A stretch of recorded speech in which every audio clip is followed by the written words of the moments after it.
Hello everyone, আমাদের ব্যাঙ্গালোর থেকে কলকাতার ভিডিওটায় এত এত ভালোবাসা দেওয়ার জন্য সবার কাছে থ্যাংক ইউ জানাই। এই ভিডিওটা বানাচ্ছি একটা স্পেশাল কারণে, কারণ অনেক কোয়েশ্চেন তোমাদের ছিল, কেমন কি টোল চার্জেস, রুট, কোথায় কোথায় ভালো রাস্তায়, কোথায় কোথায় খারাপ রাস্তা। আমরা কিছু সেকশনে ভাগ করে রেখেছি, সুমেঘগুলোর দায়িত্বতে আছে। কি কি সেকশন আছে? হ্যাঁ, তো ফার্স্ট অফ অল আমি এটাই বলতে চাই before coming to the section যে থ্যাংক ইউ সো মাচ। মানে এই 3টে ভিডিওতে যে আমরা এত ভালো রেসপন্স পেয়েছি অ্যান্ড তোমাদের কমেন্টস অ্যান্ড যতজন সাপোর্ট করেছো, like we are really grateful. আমাদের এরমভাবেই সাপোর্ট করতে থাকো, আমাদের ভিডিও বানাতে আরও বেশি ভালো লাগে এরম কমেন্ট অ্যান্ড সাপোর্ট দেখে। তো যাতে তোমাদেরই হেল্প হয়, তো সেই জন্য আমরা এটাকে 3টে সেকশনে ডিভাইড করেছি। একটা হচ্ছে বিফোর দ্য ট্রিপ, যা যা আমরা প্রস্তুতি নিয়েছিলাম সেটা আমরা বলবো। ডিউরিং দ্য ট্রিপ অবভিয়াসলি যে ধরো যেমন রোড কন্ডিশনস, আমরা কোন কোন হোটেলে থেকেছি, ফুড অপশনস, তারপরে ওয়েদার কেমন ছিল, এগুলো আমরা কভার করব। অ্যান্ড আরেকটা হচ্ছে এরকম একটা মিসসেলেনিয়াস সেকশন রেখেছি, যেখানে তোমার অনেকে কমেন্টসে কিছু কিছু স্পেসিফিক কোয়েশ্চেন জিজ্ঞাসা করেছিলে কার রিলেটেড বা কিছু ডকুমেন্টস রিলেটেড, সেগুলো আমরা আনসার করব। So let's begin. তাহলে ফার্স্টটা সৌম্য, তুই রুট দিয়ে শুরু কর। হ্যাঁ, আমি রুটটা বলে দিই। ওকে। তো আমরা ব্যাঙ্গালোর থেকে যখন কলকাতা গেছিলাম আর কলকাতা থেকে ব্যাঙ্গালোর যখন এসেছিলাম, দুটোই সেম রুট নিয়েছিলাম আমরা। তো আগে বলে দিই, আমরা ব্যাঙ্গালোর থেকে কলকাতা যখন গেছিলাম, আমাদের ফার্স্ট স্টপ ছিল ভাইজ্যাক, সেকেন্ড স্টপ ভুবনেশ্বর, আর লাস্টে কলকাতার 3rd নম্বর দিন পৌঁছেছিলাম। আর যখন ফিরেছিলাম তখন আমাদের ফার্স্ট স্টপ ছিল কোথায় জানো? ফার্স্ট স্টপ ছিল গোপালপুর। হ্যাঁ, গোপালপুরে ফার্স্ট স্টপ ছিল। সেকেন্ড স্টপ বিজয়বাড়া, আর বিজয়বাড়া থেকে ব্যাঙ্গালোর 3য় নম্বর দিনে পৌঁছেছিলাম।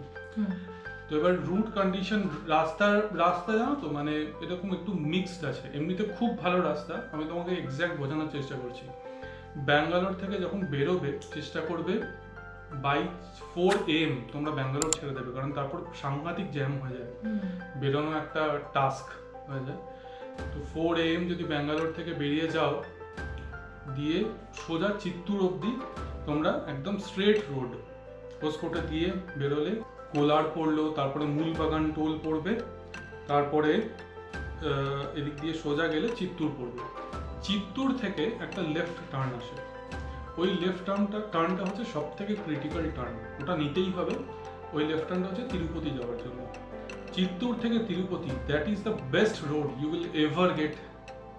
মানে আমি তো অত ভালো রাস্তায় কোনোদিন চালাইনি, প্রচুর জায়গায় গেছি আমি। অসাধারণ রাস্তা, 6 লেন রাস্তা, মাখনের মতো, মানে 150-160 কোনো ব্যাপারই না গাড়ির জন্য, বাট আমি রেকমেন্ড করবো অত জোরে চালিও না। তো তিরুপতির পরে মোটামুটি 50-60 কিলোমিটার রাস্তা ভাঙাচোরা ডাইভারশনে ভর্তি। তারপরে আর একটা রাস্তা যাবে যেটা তোমার একটুখানি গ্রামের মধ্যে দিয়ে যায়, তাই না? তিরুপতির পরে একটা রিচ দ্য ওই পঞ্চমুখ হনুমান স্ট্যাচু। হ্যাঁ, পঞ্চমুখ একটা হনুমান স্ট্যাচু পাবে তিরুপতির পরে।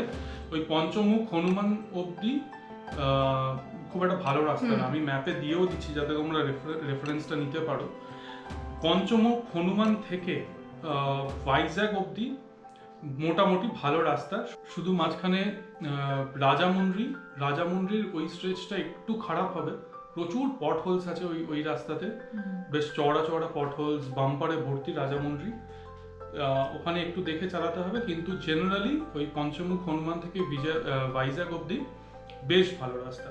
বিজয়বাড়া ডেফিনেটলি চেষ্টা করবে যাতে তোমরা 4 PM এর আগে ক্রস করে যাও, কারণ বিজয়বাড়া খুব বিজি হয়ে যায় 4 PM এর পরে, office and it's a big city Vijayawada. ওটাকে ক্রস করতে মোটামুটি 2 ঘন্টা লাগে, কিন্তু অ্যাট গুড টাইম কন্ডিশন 2 ঘন্টা লাগে। যদি জ্যামে পড়ে যাও 2-2.5 ঘন্টা 3 ঘন্টা বেরিয়ে যেতে পারে। ধরে নিলাম ভাইজ্যাক পৌঁছলে, ভাইজ্যাক থেকে আপ টু ভুবনেশ্বর অসাধারণ রাস্তা, একদম মাখনের মতো রাস্তা। তিরুপতির মতো অত ভালো না হলেও, তিরুপতি একদম মানে বাটার, মানে একদম মাখন, বাট তা না হলেও কিন্তু বেশ ভালো রাস্তা ভুবনেশ্বর অবধি। ভুবনেশ্বরের পরে শুরু হয় হচ্ছে স্পিড চেকস। 80 কিলোমিটার/আওয়ারের বেশি যদি তোমরা গাড়ি চালাও, এমনিতেও প্রচুর টাকা চালান হয়। আমার থ্যাঙ্কফুলি কোনো চালান লাগেনি। আমি তোমাদের রেকমেন্ড করবো স্পিড চেক করে চালিও 80 মধ্যে। অ্যান্ড পুরো রাস্তায় মানে তোমরা দেখতেই পাবে ওখানে ক্যামেরা ফিট করা আছে, এরকম অ্যারাউন্ড কত কিলোমিটার ওয়াইজ, 1 কিলোমিটার 1.5 কিলোমিটার পর পর ক্যামেরা আছে। তো বি ভেরি কেয়ারফুল ওড়িশার পুরো স্ট্রেচটাই। ভুবনেশ্বর ঢোকার সময়তে চিল্কা লেক ডান দিকে দেখতে পাবে। চিল্কা লেক আর ভুবনেশ্বর বর্ডারের মধ্যে রাস্তা অত ভালো না, আর চিল্কা লেকে আসতে চালিও, কারণ পাহাড় ক্রস করে অনেকটা যেতে হয়, একটু পাহাড়ি রাস্তা ওই জায়গাটা। বাট ভুবনেশ্বরের রাস্তা ভালো, খাবার জায়গা খুব একটা নেই, ওই ছোট ছোট যে দোকানগুলো থাকে ওইখানেই তোমরা খেতে পারবে। সাজেস্ট করবো খাবার ক্যারি করবে, সেসব পরে আসছি আমরা ওইসব ব্যাপারে। তো ধরে নিলাম ভুবনেশ্বর তোমরা এইভাবে ক্রস করলে, ঠিক আছে। ভুবনেশ্বর থেকে যদি তোমরা কলকাতার রুট নাও,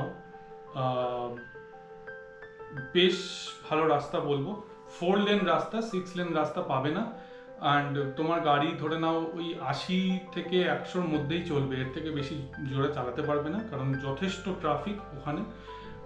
কিন্তু ভুবনেশ্বর যখন ছাড়াচ্ছ আর কলকাতা বর্ডারে যাচ্ছ ধরে নাও, সেখানে মোটামুটি 50 কিলোমিটার এমন রাস্তা আছে যেখানে 1 কিলোমিটার পর পর ডাইভারশন, আর প্রতিটা ডাইভারশনের আগে আর প্রতিটা ডাইভারশনের পরে বাম্পার। আর বাম্পার যে কি বিশাল বড় বড়, মানে সে বলে আমার মানে বোঝানো সম্ভব না, সাংঘাতিক বড় বড় বাম্পার।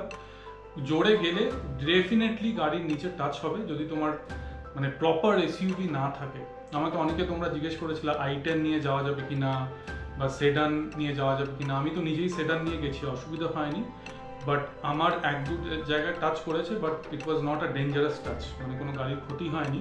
কিন্তু খুব আস্তে কেয়ারফুলি বাম্পারগুলো ক্রস করতে হয়।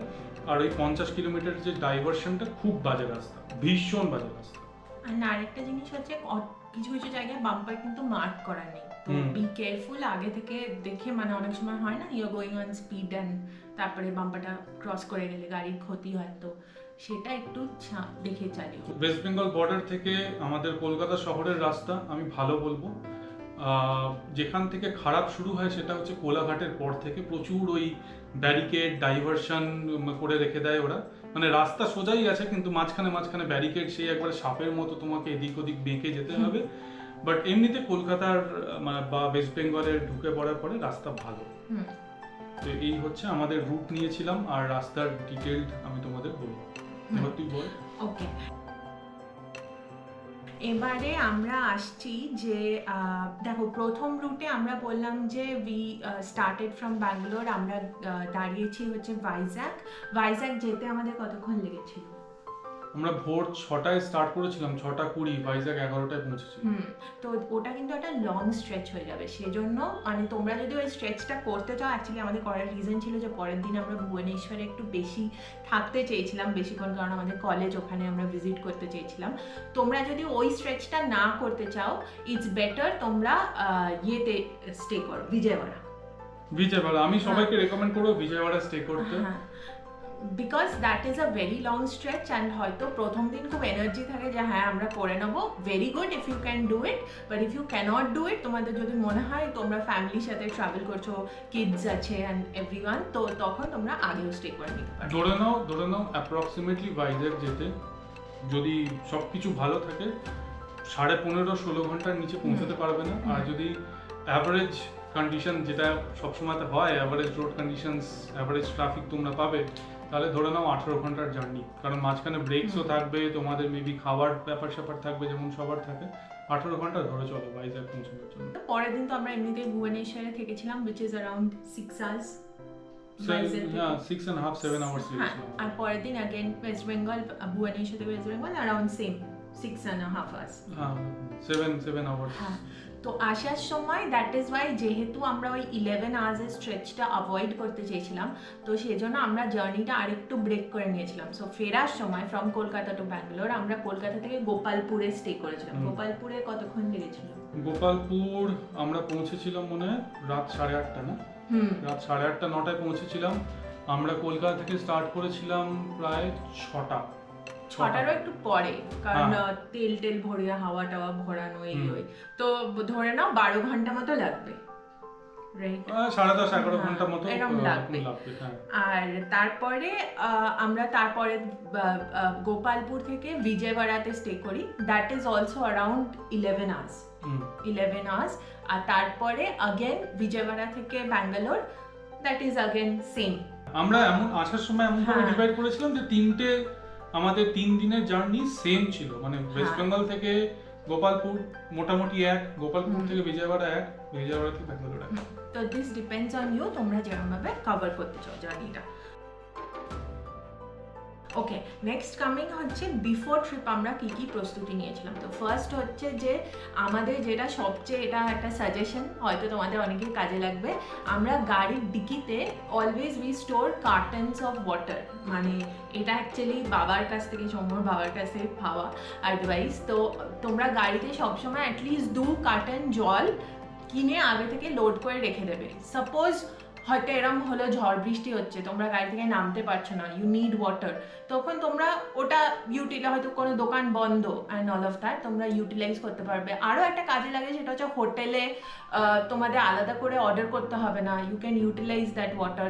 আচ্ছা, পরের হচ্ছে তুই এয়ার টায়ার চেকার স্টেপনি, ওটা নিয়ে বল। হ্যাঁ, মানে ট্রিপ চালু করার আগে কিছু কিছু চেকলিস্ট করতেই হবে তোমাদের, যেমন হচ্ছে গাড়ি পারলে সার্ভিসিং করিয়ে নিও, আর হুইল অ্যালাইনমেন্ট খুব জরুরি, ঠিক আছে? হুইল অ্যালাইনমেন্ট করিয়ে নিও, কারণ মানে আমার একটা ইনসিডেন্ট হয়েছিল, আমি যখন গোপালপুর থেকে বেরোচ্ছিলাম, যখন ফিরছিলাম কলকাতা থেকে ব্যাঙ্গালোর, গোপালপুর থেকে যখন আমরা বিজয়ওয়াড়ার জন্য বেরোচ্ছিলাম, একটা বিশাল বড় মানে পাথর, আমি তার ওপর দিয়ে যাই একটা স্পিড অফ মেবি 120, আর ইনস্ট্যান্টলি মানে আমার গাড়ির চাকা মানে একদম সেই বুলেট হোল হয়ে গেছিল, ঠিক আছে? এটা অ্যাকচুয়ালি আমাদের প্যারেন্টসরাও জানে না, দিস দ্য ফার্স্ট টাইম আমরা ভিডিওতে বলছি। তো পাংচার হয়ে গেছিল, তারপরে বুলেট হোল হয়ে গেছিল, তো গাড়ি পুরো একদম মানে ফ্ল্যাট, গাড়ির চাকা ফ্ল্যাট, গাড়ি চালানো যাচ্ছিল না, মানে সাংঘাতিক আওয়াজ। অবশ্যই আমরাও গাড়ি চালাইনি, সঙ্গে সঙ্গে দাঁড়িয়ে মানে আমরা খুব খুব মানে ভগবানের আশীর্বাদে এমন এমন মানুষকে মিট করেছি সেই সময়তে। একজন ওলা ড্রাইভার, উনি এসে আমাদের গাড়ির স্টেপনি চেঞ্জ করে দেন। তো এটা অন্ধ্রপ্রদেশে, হ্যাঁ, এটা অন্ধ্রপ্রদেশে হয়েছিল। তো এবারে হঠাৎ করে আমরা সাইড করে দাঁড়াই এরকম, তো ওখানে যারা লোকালরা আছে তারা হাইওয়েতে কতজনই আর দাঁড়ায়, তো হঠাৎ করে একজন ড্রাইভার এসে এরকম ভগবানের মতো, মানে ইটস লাইক আমরা ওনার কথাও বুঝতে পারছি, উনিও বুঝতে পারছিলেন না, হি জাস্ট নিউ যে আমরা ট্রাবলে আছি, অ্যান্ড এসে দুম করে স্টেপনিটা, হ্যাঁ, মানে আমি শুরু করেছিলাম, তা আমি তো অত পটু নই, মানে আমি শুরু করেছিলাম, আস্তে আস্তে করছিলাম, কিন্তু উনি আর কি এসে জাস্ট উইদিন 5 মিনিটস স্টেপনি লাগিয়ে আমাদের দিল। কিন্তু তারপরে আমি বিজয়ওয়াড়া পৌঁছে নতুন টায়ার লাগিয়ে, নতুন টায়ার যখন লাগালো, ওই আঙ্কেলও অ্যামেজিং ছিল, মানে আমার সাথে এখনো কন্ট্যাক্ট আছে, উনি একটা সর্দারজি, এত ভালো কি বলবো। তো উনি হুইল অ্যালাইনমেন্ট করে দিয়েছিল, চারটে চাকাই হুইল অ্যালাইনমেন্ট হয়েছিল। আমি কোনোদিন আগে করাতাম না wheel alignment. I found significant difference in performance, in handling, in the amount of noise which comes into the cabin after the wheel alignment, মানে এত হেল্পফুল। তাই জন্য বলছি হুইল অ্যালাইনমেন্ট করিয়ে নিও যাওয়ার আগে, সার্ভিসিং করিয়ে নিও, ইঞ্জিন অয়েল চেক করবে যে আপ টু লেভেল অবধি আছে কিনা, তোমরা জানো ওই স্টিকটা ডিপ স্টিক দিয়ে চেক করতে হয়। 4টে লাইট, ইন্ডিকেটর, তারপরে হর্ন, এগুলো চেক করবে।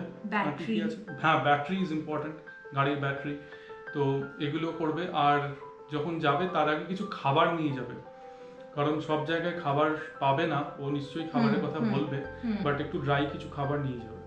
আর দুটো জিনিস হচ্ছে, ফাস্ট্যাগ ডেফিনেটলি রিচার্জ করিয়ে নেবে, মোটামুটি 3000 টাকার ব্যালেন্স থাকা উচিত ফাস্ট্যাগে।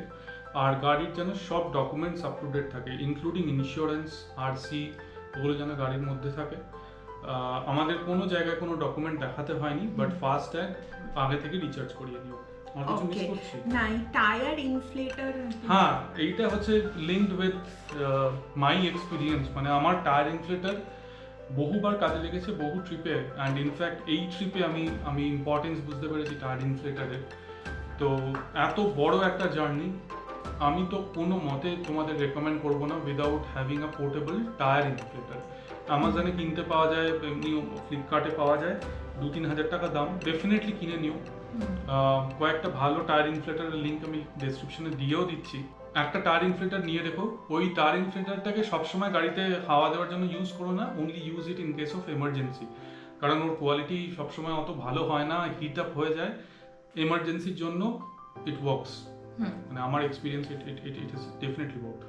আচ্ছা, এবারে আরেকটা জিনিস হচ্ছে ও স্টেপনিতেও যে কিপ ইট, হ্যাঁ স্টেপনির হাওয়া ভরিয়ে রাখবে, কারণ আমি কোনোদিন স্টেপনির হাওয়া ভরাইনি, এত বছর গাড়ি চালাচ্ছি, বাট এইবারে স্টেপনির ইম্পর্টেন্সটা আমার মনে থাকলো। যখন ওই চাকা বুলেট হোলের মতো ফুটো হয়ে গেছিল, মানে তখন আমি ঠাকুরকে ডাকছি, ঠাকুর যেন স্টেপনিতে হাওয়া থাকে, কারণ আমি লাইফে গাড়ি কেনার পরে স্টেপনিতে হাওয়া ভরাইনি। আর সারপ্রাইজিংলি হাওয়া ছিল, মানে কম ছিল, 18 ছিল, মোটামুটি কত 32 থাকার কথা, বাট আমি তাও 10-15 কিলোমিটার পরে পেট্রোল পাম্প অবধি চালিয়ে নিয়ে যেতে পেরেছি এবং হাওয়া ভরাতে পেরেছি। স্টেপনির হাওয়া, 4টে চাকার হাওয়া, engine oil, brake fluid, washer fluid, তারপরে ফাস্ট ট্যাগ, গাড়ির documents, tyre inflater must before you start the trip, including some small amount of dry fruit. And আরেকটা জিনিস হচ্ছে ওই স্টেপনিতে মানে এই যে চেঞ্জ করা, কিভাবে চেঞ্জ করতে হয়, এটাও একটুখানি keep it in your knowledge, কারণ এটা লাগতে পারে। তো this is the entire thing. Toll charges কতটা লেগেছিল? টোল চার্জেস ওই অ্যাপ্রক্সিমেটলি ধরো না 2600-2700 মতো লেগেছিল। আমি এখন স্ক্রিনে তোমাদের একটা ফ্ল্যাশ করিয়ে দিচ্ছি পুরো টোল চার্জেস, আমার পুরো অ্যাকাউন্ট ব্যালেন্স হিস্ট্রিটাই দিয়ে দিচ্ছি ওই দিনগুলোর জন্য। তোমরা দেখতে পাবে কতগুলো টোল, প্রচুর টোল ছিল, পার ডে মোটামুটি 10-12 খানা টোল ছিল, ধরো না 30-40 খানা টোল লাগবে এই পুরো ট্রিপে। 3000 টাকা ব্যালেন্স দেবো ফার্স্ট আগে, ওই জন্যই বারবার বলছি। এরপরে আসছি আমরা হোটেল যেগুলো আমরা স্টে করেছিলাম। দেখো again this is very personal, তোমরা তোমাদের মতো অপশনস প্রেফার করবে, বাট আমরা just to give an idea যে এখানে স্টে করেছিলাম আমরা হোটেলগুলো বলছি। তো এখান থেকে আমরা ফার্স্ট যাওয়ার সময় ব্যাঙ্গালোর টু কলকাতা ভাইজাকে স্টপ করি। ভাইজাকে there is one hotel, Treebo hotel Siesta RK beach বলে, সেটাতে আমরা সব লিঙ্ক দিয়ে দেবো ডেসক্রিপশন বক্সে। সেটা is very close to the beach. আর আমাদের একটা ইচ্ছে ছিল যে পরের দিন আমরা বেরোবো যখন, বিচটা একটু ঘুরে, পাশে একটা খুব সুন্দর কালী মন্দির আছে ওখানে, ওটাও বিচটা থেকে অটো করে যেতে হয়, হেঁটেও যেতে পারো। হ্যাঁ, তো ওখানে দেখে তারপরে বেরোবো। তো এই হোটেলটা খুব পাশে ছিল। রেট করতে হলে আমি বলবো অ্যারাউন্ড 7 out of 10 একটা রাত্রির জন্য ঠিকঠাক। পরের দিন ব্রেকফাস্ট ওয়াজ ইনক্লুডেড, খাবার টাবার মোটামুটি ভালো ছিল। তো একটা রাত্রির জন্য ইট ইজ ফাইন, মানে ওকে, ঠিক আছে। তারপরে ভুবনেশ্বরে আমরা স্টে করি HHI-তে। তো HHI ডেফিনেটলি খুবই ভালো ছিল, খাবার তো was top notch, rooms and everything top notch, খুব ভালো ছিল। তো এটা আনডাউটেডলি লাইক 10 out of 10, ঠিক আছে। আচ্ছা, ওয়েস্ট বেঙ্গলে তো অবভিয়াসলি পারি। তারপরে ফেরার সময় আমরা গোপালপুরে, কলকাতা টু ব্যাঙ্গালোর, গোপালপুরে আমরা টাম্পারা রিসর্টে স্টে করি। দেখো রুম অ্যান্ড ওয়াইজ অনেক বড় ছিল, রিসর্টটা দেখতে বাইরে থেকে খুব সুন্দর and all of that, but ভেতরের অ্যামিনিটিসগুলো আমাদের অতটা ভালো লাগেনি, যেমন হ্যাঁ ওয়াশরুমস, খাবারের কোয়ালিটি ভালো ছিল না, মানে গন্ধ বেরোচ্ছিল চিকেন দিয়ে। হ্যাঁ, তো ইটস লাইক বাইরেটা খুব সুন্দর বাট ভেতরে অতটা ভালো আমাদের লাগেনি পার্সোনালি। তো তোমরা গোপালপুরে অন্য অপশনস ট্রাই করলে করতে পারো, এটাই। আচ্ছা, তারপরে হচ্ছে আরেকটা হোটেলে আমরা স্টে করেছিলাম বিজয়ওয়াড়াতে। It was Red Fox by Lemon Tree. হ্যাঁ, ওটা খুব ভালো ছিল। ওটা নিজস্ব ওদের হোটেল, মানে ওরা টাই আপ করেছে আই গেস একটা হোটেলের সাথে। ফুড কোয়ালিটি ওয়াজ গুড, আর hotel room was very good, খুব ভালো ছিল, ওয়াশরুম টশরুম এভরিথিং খুব ভালো ছিল, সার্ভিস ওই সমস্ত কিছু ভালো ছিল।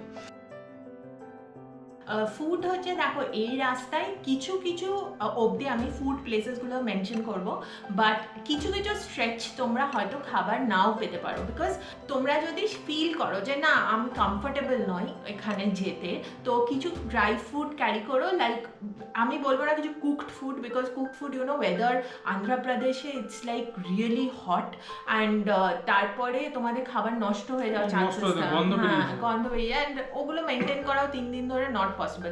তো কেক, বিস্কিট, এই তারপরে তোমার ডেটস, নাটস, যা পারো, এখন তো অনেক রকম অনেক কিছু বেরিয়ে গেছে, তো try to carry as much as not cooked food, যেগুলো তোমাদের হেল্প করবে। এবারে আমরা আসছি ফুড প্লেসেসে। দেখো, আমরা যাওয়ার সময় আমি তোমাদের বলবো যে তিরুপতি যখন রিচ করবে, তিরুপতিতে ফার্স্ট স্টপ তোমরা তিরুপতিতে নিয়ে ব্রেকফাস্টটা করে নিতে পারো যখন ব্যাঙ্গালোর থেকে স্টার্ট করবে, কারণ বিফোর দ্যাট করতে পারো, বাট তিরুপতি অব্দি চলে গেলে কি হবে, অনেকটা ডিস্টেন্স তোমরা কভার করে নিতে পারো। তিরুপতি যেতে 4-4.5 ঘন্টা লাগে। হ্যাঁ, তো ওই ডিস্টেন্সটা কভার করে নিলে তিরুপতিতে সাদার্ন স্পাইস বলে একটা রেস্টুরেন্ট আছে। আমরা যখন ঢুকেছিলাম অ্যাকচুয়ালি প্রচন্ড ভিড় ছিল, but I think it's a dissent restaurant, ওখানে তোমরা খাবার চাইলে খেতে পারো। এরপরে আমরা আরেকটা যেটা জায়গা তোমাদের রেকমেন্ড করবো সেটা হচ্ছে স্কাই ভিউতে কেন বলছি, ওই যেটা টোল প্লাজার উপরে রেস্টুরেন্টটা, এটা ভিডিওতেও দেখতে পাবে, সেটাতে ফুড তো অসাধারণ, ওয়াশরুমও খুব ভালো অ্যান্ড ওদের সার্ভিসও খুব ভালো। তো ওটা কোথায় পড়ে জানো জায়গাটা? স্কাই ভিউ রেস্টুরেন্টটা হচ্ছে অঙ্গলের আগে, অঙ্গলের পরে। তো মানে ব্যাঙ্গালোর থেকে যদি যাস আগে স্কাই ভিউ পড়বে, তারপরে অঙ্গল, ওখান থেকে এলে অঙ্গলের পরে। ওকে। আর আমরা সেরম কোথাও যাওয়ার সময় টু ওয়েস্ট বেঙ্গল আমরা উড়িষ্যা স্ট্রেচটাই কোথাও একটা দাঁড়াইনি। ফেরার সময় আমরা উড়িষ্যা স্ট্রেচে এমনি একটা নর্মাল রেস্টুরেন্টে দাঁড়িয়েছিলাম, ওটার নামটাও আমরা মনে নেই এমনি, মানে রাস্তার পাশে ভালো ছিল। হ্যাঁ, ওরকম দোকান পাবে তোমরা, হ্যাঁ প্রচুর পাবে, এমনি থালি খেতে পারো ওখানে এইরকম। আর আরেকটা জায়গায় আমরা দাঁড়িয়েছিলাম সেটা হচ্ছে আনাকাপল্লে বলে একটা জায়গা আছে, ওখানে পাঞ্জাবি ধাবা বলে একটা রেস্টুরেন্ট আছে, ওটাও খুব ভালো ছিল। সেটা হচ্ছে তোর ইয়েতে, ওই অন্ধ্রপ্রদেশ, ফ্রম গোপালপুর টু বিরিয়ানি খেলাম। হ্যাঁ, ওটা নতুন খুলেছে। হ্যাঁ, ওটা নতুন খুলেছিল তখন যখন আমরা ব্যাক করছিলাম টু ব্যাঙ্গালোর। তো ওই লিঙ্কটাও আমরা পারলে দিয়ে দেবো, যদি খুঁজে পাই দিয়ে দেবো, বিকজ রেস্টুরেন্টগুলো ভালো, ওয়াশরুম ইজ ওকে। এবারে মিসেলেনিয়াসে তুই বল, ওই কার গ্রাউন্ড ক্লিয়ারেন্স অনেকে জিজ্ঞাসা করেছে, তারপরে কিরম টাইপ অফ কার নিয়ে যাওয়া। হ্যাঁ, ওইটা আগে যেটা বললাম আর কি, মানে সব গাড়ি নিয়ে যেতে পারবে, কোনো অসুবিধা হবে না, শুধু ভুবনেশ্বরের বাম্পার থেকে বেঁচে, কারণ ভুবনেশ্বরের বাম্পার গাড়িকে বক্স দেয় না, মানে যা গাড়ি হোক না কেন, যদি ফরচুনার না হয় নিচে লাগবে, সুতরাং আস্তে যদি চালাও, বাম্পারগুলো যদি কেয়ারফুলি ক্রস করো, নিচে লাগার কোনো চান্স নেই। সুতরাং সব গাড়ি নিয়ে যেতে পারো কনফিডেন্টলি। আমি ইনফ্যাক্ট সত্যি কথা বলতে ওয়াগনার 800, পুরোনো 800ও দেখেছি, তারা বিন্দাস যাচ্ছে, জেন দেখেছি আমি, কোনো অসুবিধা নেই, কনফিডেন্টলি যেতে পারবে। প্রচুর পেট্রোল পাম্প, জিওর পেট্রোল পাম্প অসাধারণ, বাথরুম টাথরুম খুব ক্লিন, জিওর পেট্রোল পাম্পে ডেফিনেটলি স্টপ করতে পারো। আর জিওর পেট্রোল পাম্প মানে আপ টু ভুবনেশ্বর সব জায়গা পাবে। হ্যাঁ, আর পেট্রোল পাম্প রাস্তায় প্রচুর। আর আরেকটা যে নায়ারা বলে একটা নতুন খুলেছিল, ওটাও খুব ভালো ছিল, 1-2 বার আমরা ওটাতে স্টপ করেছিলাম। তো হ্যাঁ, তো ওইরকম কিছু পেট্রোল পাম্প। আর আই উইল সাজেস্ট যে তোমরা যদি অন দ্য ওয়ে ধরো রেস্টুরেন্ট পাচ্ছ না, ওয়াশরুম ইউজ করতে চাও, দেন পেট্রোল পাম্পের ওয়াশরুমগুলো ইউজ করতে পারো, দে আর প্রিটি ক্লিন অ্যান্ড সেফও হয়। তো এটাই। আচ্ছা, এরপরে হচ্ছে ক্যাশ ক্যারি করা। হ্যাঁ, ক্যাশ তো ডেফিনেটলি, মানে 3-4 হাজার টাকা ক্যারি করো। হ্যাঁ, আরেকটা হচ্ছে আমাদের কিছু কমেন্টসে মানে কোয়েশ্চেন্স এসেছিল, সেটা দেখেই আমি বলছি। রোড কন্ডিশন তো বলে নিয়েছিলাম, অনেকে তোমরা জিজ্ঞাসা করেছো যে আমরা ভিডিও কিভাবে শুট করেছি, তো তুই কিছু বল। ভিডিও মানে আমরা এক্সপার্ট কিছু নই, আমার কাছে একটা গোপ্রো আছে, ওই গোপ্রোটা সুমেঘা সব জায়গায় শুট করেছে গাড়ির মধ্যে, আমি যখন গাড়ি চালাচ্ছিলাম, তো ওই আর কি, মানে ইনিই আর কি শুট করেছেন পুরো ভিডিও, আর আমি যখন বাইরে যাচ্ছিল তখন আমি শুট করছিলাম। হ্যাঁ, আরেকজন তোমরা জিজ্ঞাসা করেছো যে what if one plans to stay at Vijayawada rather than Vizag. Definitely, এটা আমরা ভিডিওর শুরুতেই বলেছি যে since it's a long stretch, তোমরা ডেফিনেটলি বিজয়ওয়াড়াতে স্টে করতে পারো। ইন দ্যাট কেস পরের দিনের জার্নিটা তোমাদের হয়তো 2-3 ঘন্টা বেশি করতে হতে পারে, but that's up to you. এবারে নেক্সট হচ্ছে যে food joints between Vizag Bhubaneswar খুব একটা নেই। ভুবনেশ্বর খুব একটা নেই, মানে রাস্তা এত চওড়া, এত তাড়াতাড়ি গাড়ি যায়, লোকেরা মানে দোকান খোলেনি, কারণ জানে যে অত তাড়াতাড়ি গাড়ি গেলে দাঁড়াতে পারবে না। খুব একটা নেই। ওই ছোটখাটো যা এদিক ওদিক পেলে পাবে আর কি, কিন্তু হ্যাঁ সেই জন্য ড্রাই ফ্রুট ক্যারি করো। যে যে দোকানগুলোর নাম আমরা বলেছি এগুলোতে আমরা স্টপ করেছিলাম, এগুলো রেকমেন্ড করতে পারি, বাট আদার দ্যান দ্যাট এগুলো খুব একটা আমরা কিছু পাইনি মনের মতো স্টপ করার জন্য।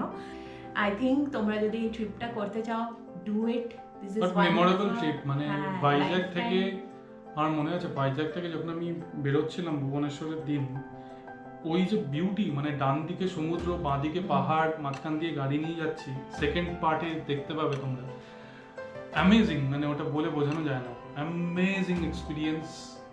কোনো জায়গায় কোনো অসভ্যতামি, লোকের দাদাগিরি বা মানে বাইকে করে কিছু বলে দিল সুমেঘা আছে বলে, এরকম কোনোদিন দেখিনি। তো অ্যামেজিং, মানে অসাধারণ এক্সপিরিয়েন্স আমার কাছে। তোমাদের আর আমরা ট্রিপে যে যে লোকগুলোর সাথে দেখা হয়েছে, যেমন আমরা একটা এক্সাম্পল দিলাম, প্লাস আরও এদিক ওদিক ছোটোখাটো, তো মানে খুবই ভালো ছিল। এরকম কোনো ব্যাড এক্সপিরিয়েন্স কিছু আমাদের হয়নি, টাচমুট। তো ওই except for that puncture, but you know that's a part and parcel of the trip, এরকম তো হতেই পারে। তো তোমরা যদি এটা করতে চাও, do it. This is one of a life time experience, and এই জিনিসগুলো মাথায় রেখে করো। I think it will be a very good trip. Wish you all the best. Next ভিডিওতে দেখা হচ্ছে, ঠিক আছে? এরকম ভাবে সাপোর্ট করো, সাবস্ক্রাইব করো, আর টেক কেয়ার।